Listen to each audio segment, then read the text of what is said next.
Hi, I want to thank God for the manifold blessings that He gives us. And on this January 1st, 2010, the first of our Julian year, I thought I would commence some stuff on astrology and find it a daunting task because Christians are under the mistaken impression that astrology and the Bible are opposite ends of the spectrum, and they are not. So I would like to commence by asserting the connection with not only the fact that they're not opposed to one another, but the connection, the inner workings between astrology and Christology, and Christianity. So let's start out with that. And I'm going to make this a multiple parter, and I'll try to first assert and establish that astrology is a biblical observation. Astrology is a biblical study.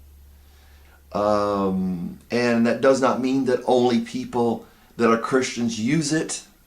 And it does not mean that it's, biblically, witchcraft, calling on spirits, calling up the dead, that kind of thing is, from my understanding, and I'm right, that kind of thing is unbiblical and unchristian. However, astrology is found in the Bible, despite what your, unchristian, king said, King James, for those of you who know the King James Bible. King James was probably, I would say, not the most Christian man in the world, and I would even say he was not a Christian. Up until that time, they had been killing people that would translate the Bible. So King James said, we'll put out the Bible and we'll tweak it a little bit. It's one of the more accurate versions of the Bible, the King James Version is.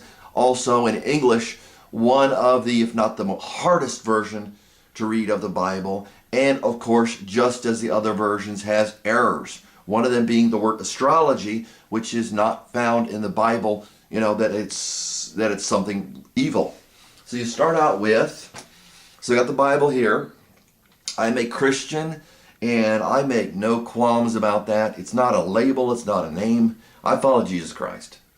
And I usually find people, when they claim to be Christians, it's a very secondary part of their life. It is the main thrust of my life, to a point that people are befuddled and can't understand why this Christianity is so important to me.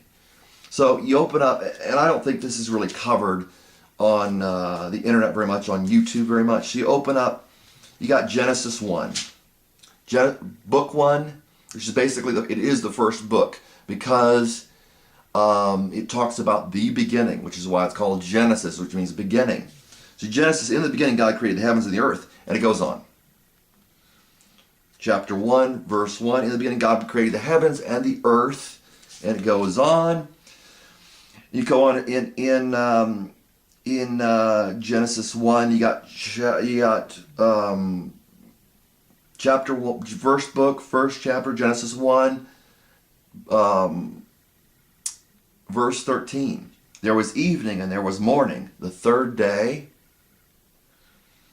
Then God said, let there be lights in the expanse of the heavens to separate the day from the night. So all the first thing that you look at in the heavens is the sun up or not? Is it day or is it night? And we all, pretty much all use that.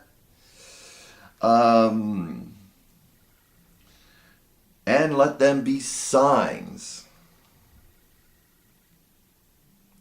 And let them be for signs and for seasons. This is the New American Standard Bible. Scholars consider it the most accurate version of the Bible, beyond the King James, or some people may think King James in this translation are a toss-up. Let them be for signs. Okay, so we know what's going on. Sign what's going on. Season, and for seasons, and for days, and for years. So it is for signs, seasons, days, and years. Now, that's the first book of the Bible. Now, the first book of the New Testament. Here we go over here. So that you hear it's for signs, seasons, days, years, and you go to Matthew. Let's get back in here. And you've got, usually there's something wrong, God will make a comment or somebody will correct them. A godly person will correct the person that's doing something wrong. But here we have people that are coming to Jerusalem area, coming to Bethlehem, which is basically outskirts of Jerusalem. And they're saying, chapter 2 of Matthew chapter 2, verse 1, Now after Jesus was born in Bethlehem of Judea in the days of Herod the king, Herod wanted to kill him. And we've got these people that are come to worship him. Magi, who are Medians, they're from Media, which was far east from, which is, far east from, well, not far east, but it was far east from Israel. So they traveled probably over 1,000 miles to see Jesus. Magi from the east arrived in Jerusalem saying, Where is he who has been born King of the Jews? So they're interested in the King of the Jews. They're probably, converted Jews, I would probably say. And they got the jump on everybody else. They got the jump on the Jews. And there were no Christians at the time. No Christians at this time. For we saw his star in the east and have come to worship him. In the east. Okay? We saw his star in the east. When Herod the king heard this, he was troubled. This is not in the original text, it says here. It's in italics. He was troubled, and all Jerusalem with them. They don't like it. These people are going with a good heart, and they want to do the right thing. Who's the bad guy? Well, if you don't know, it's Herod, and Jerusalem, was who crucified Jesus. The Revelation, it says, also where their Lord was crucified, i.e., Jerusalem. Was troubled, and all Jerusalem with them, gathering together all the chief priests and scribes of the people. He inquired of them where the Messiah was to be born, because he wanted to know and crucify this or kill this Christ. So they want to know. And so what did the Magi from the east, from Media, say? Media. They said to him, In Bethlehem of Judea, for this is what has been written by the prophet. They said to him. Oh, okay. Actually, these are the chief priests and the scribes, but the Magi were saying the same thing because they knew the scriptures. These Medians who weren't Jewish knew the scriptures. In Bethlehem of Judea, for this is what has been written by the prophet. And it goes on. Out of you will come forth a ruler who will shepherd my people Israel. Okay. Now, so what does Jesus Christ think about this? You got God saying it's for signs, and then say we got Jesus Christ, the revelation of Jesus Christ, the book of Revelation. Here I've got chapter 12. A great sign appeared in heaven. Okay?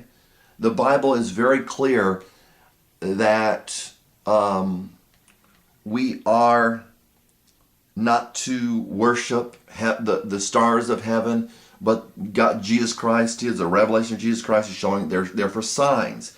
A great sign appeared in heaven, a woman clothed with the sun and with the moon under her feet, and on her head a crown of 12 stars. Okay, clothed with the sun and the moon under her feet, and on her head a crown of 12 stars. And she was with child, and she cried out, being in labor and in pain to give birth. And it says, then another sign afterwards appeared in heaven. And behold, a great red dragon, having 7, and this is also known as that ancient serpent, the devil, and the devil's sign, the dragon sign, is Scorpio, the sign of the snake. A great red dragon having 7 heads. Red is also a clue too. Red is symbolic of Mars, and it's, okay. Having 7 heads and 10 horns on his heads and 10 horns on his head, 7 diadems. And his tail swept out a third of the stars of heaven and threw them to the earth. And the dragon stood before the woman who was about to give birth, so that when she gave birth, he might devour her child. Okay, I'm going to do another part on this, so you can click on the next part. And so, God, even Jesus Christ in his revelation, you got the first book of the Bible, the last book of the Bible, the first book of the New Testament, the middle book of the Bible, one of the middle books of the Bible, which is about Job. I believe Psalms is the middle book of the Bible, which is about where Job is. Job refers to the Pleiades, which is Taurus. Okay, so that is the basis there. And thank you. Part 2.